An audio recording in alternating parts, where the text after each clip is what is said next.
జై తెలంగాణ అందరికీ నమస్కారం. ఇవాళ గౌరవనీయులు తెలంగాణ అసెంబ్లీ శాసన సభాపతి గారు స్పీకర్ గారు అయినటువంటి గడ్డం ప్రసాద్ కుమార్ గారిని కలిసి ఒక వినతి పత్రం ఇవ్వడం జరిగింది. తెలంగాణ జాగృతి అనేటటువంటి సంస్థ పెట్టినప్పటి నుండి తెలంగాణ జాగృతి భారత్ జాగృతిగా పరిణామం చెందేంత వరకు కూడా మేము చేపట్టినటువంటి ప్రతి ఒక్క కార్యక్రమం విజయవంతంగా పూర్తి చేయగలిగినాం. మొట్టమొదటి డిమాండ్ తెలంగాణ ప్రజల పండుగ బతుకమ్మ పండుగను రాష్ట్ర పండుగ హోదా ఇవ్వాలని ఉమ్మడి ఆంధ్రప్రదేశ్లోనే డిమాండ్ చేసి ఉమ్మడి ఆంధ్రప్రదేశ్లోనే బతుకమ్మ పండుగకి రాష్ట్ర పండుగ హోదాను సాధించుకోగలిగినాం. ఆ తర్వాత తెలంగాణ ఉద్యమ సందర్భంలో బాబాసాహెబ్ అంబేద్కర్ గారి విగ్రహాన్ని అసెంబ్లీలో పెట్టాలని చెప్పి అలుపెరగని పోరాటం చేసి ఉమ్మడి ఆంధ్రప్రదేశ్లో ఆనాడు కిరణ్ కుమార్ రెడ్డి గారు ముఖ్యమంత్రిగా ఉన్నటువంటి సమయంలో ఆంధ్రప్రదేశ్ ఉమ్మడి అసెంబ్లీలో అంబేద్కర్ గారి విగ్రహాన్ని ప్రతిష్ఠించుకోగలిగినాం.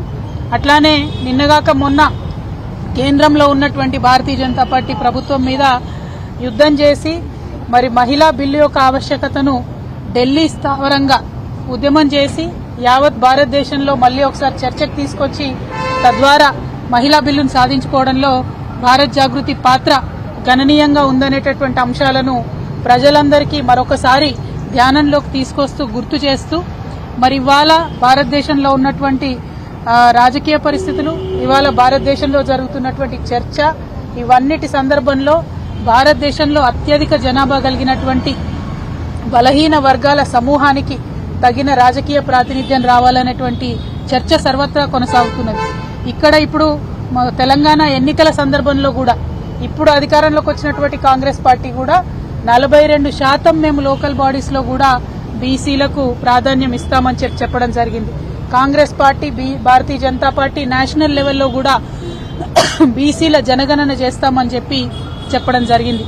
ఇవన్నిటి అంశాలను దృష్టిలో పెట్టుకొని బలహీన వర్గాలకు సమాన రాజకీయ ప్రాతినిధ్యం ఉండాలంటే, వారు ముందుకు రావాలంటే, బలహీన వర్గాలకు మరి ఒక సంఘ సంస్కర్తగా ఉండి భారతదేశ వ్యాప్తంగా అనేక ఉద్యమాలు చేసి భారతదేశంలో ఒక అవేర్నెస్ తీసుకొచ్చినటువంటి గొప్ప సంఘ సంస్కర్త జ్యోతిరావు పూలే గారి విగ్రహం అసెంబ్లీ ఆవరణలో ఉండాలనేటటువంటి అంశంతోని ఇవాళ భారత్ జాగృతి తరఫున మన స్పీకర్ గారు సభాపతి గారిని కలిసి వినతి పత్రం ఇవ్వడం జరిగింది. ఎట్లా అయితే ఆనాడు జాగృతి పోరాటాల ఆధారంగా అసెంబ్లీ ఆవరణలో అంబేద్కర్ విగ్రహాన్ని ప్రతిష్ఠింపజేసుకున్నామో ఇప్పుడు ఖచ్చితంగా జ్యోతిరావు పూలే గారి విగ్రహాన్ని మరి అసెంబ్లీ ఆవరణలో పెట్టవలసిందిగా భారత్ జాగృతి తరఫున డిమాండ్ చేస్తూ ఒక వినతి పత్రాన్ని స్పీకర్ గారికి ఇచ్చినాం. తప్పకుండా ఏప్రిల్ 11వ తారీఖు నాడు పూలే గారి జయంతి ఉంది. ఆ లోపల స్పీకర్ గారు ప్రభుత్వము స్పందించి ఒక పాజిటివ్ నిర్ణయాన్ని తీసుకుంటారని చెప్పి మేము మనస్ఫూర్తిగా భావిస్తా ఉన్నాం. ఎందుకంటే అటువంటి సమతామూర్తులను, అటువంటి సమానతత్వాన్ని ప్రబోధించినటువంటి మహనీయులను నిరంతరం అసెంబ్లీకి వెళ్లేటటువంటి వాళ్ళు చూసినట్టయితే చట్టసభల్లో గాని, చట్టాలు చేయడంలో గాని, ప్రజలకు న్యాయం కల్పించడంలో గాని వారికి ఒక స్ఫూర్తి ప్రదాతగా ఉంటారు. కాబట్టి ఖచ్చితంగా జ్యోతిబా పూలే గారి విగ్రహాన్ని ఏప్రిల్ 11వ తారీఖు లోపల ఈ ప్రభుత్వం ఒక పాజిటివ్ నిర్ణయం తీసుకొని ప్రతిష్ఠించడానికి నిర్ణయం తీసుకుంటుందని చెప్పి నేను మనస్ఫూర్తిగా భావిస్తూ ఈ రోజు కార్యాచరణ ప్రారంభించినాం. ఇవాళ నుండి ఏప్రిల్ 11th వరకు కూడా కంటిన్యూస్ గా రాష్ట్ర వ్యాప్తంగా భారత్ జాగృతి ఆధ్వర్యంలో ఇతర బీసీ సంఘాల అందరి ఒక మద్దతుతోని కూడా రాష్ట్ర వ్యాప్తంగా చర్చను లేవదీస్తాం. ప్రభుత్వాన్ని రిక్వెస్ట్ చేస్తాం. ప్రతి ఊరు నుండి, ప్రతి చోటి నుండి కూడా ఈ డిమాండ్ ప్రభుత్వాన్ని, స్పీకర్ గారిని తగిలే విధంగా మేము చేయడం జరుగుతుందని చెప్పి ఈ సందర్భంగా తెలియజేస్తూ త్వరలోనే మిగతా కార్యాచరణ అంతా కూడా ప్రకటిస్తాం. ఈ రోజు వినతి పత్రం ఇచ్చి వారిని కలవడం జరిగింది.